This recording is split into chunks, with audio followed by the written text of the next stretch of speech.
This is Alan Stevens, the media coach, with a report on David Cameron's speech to the Conservative Party conference in Manchester in October 2011.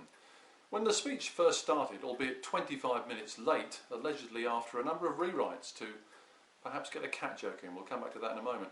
When the speech started, I thought David Cameron was fairly hoarse and nervous. Didn't seem to be coming across very well. Perhaps it was all those rewrites and all those rehearsals that he had to do.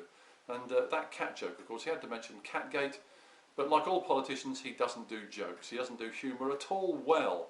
And his timing was way off. So if I were you, David, I'd leave the jokes to somebody else.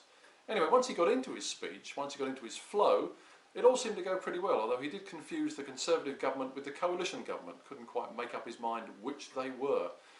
And then he used the phrase over and over again, let me tell you this, may I just say this. Those are just filler phrases. You don't really need to use those. The audience was slow to warm up. Maybe it was the kind of sombre nature of his speech, or just the fact that they just weren't warming to his words. And I thought he was going reasonably well. He avoided a direct attack on Ed Miliband, though he did attack Ed Balls.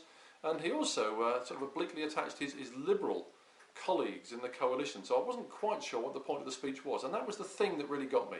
There wasn't a theme that ran through the speech. It was a competent speech. All the words were good. There weren't that many claptraps, as we call them, where you actually catch the audience and you get the applause. And once or twice the applause started when he clearly wasn't expecting it.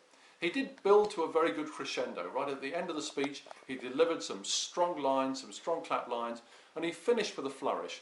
But overall, it really wasn't one of his best speeches as party leader, and I would give him 6 out of 10 from the media coach.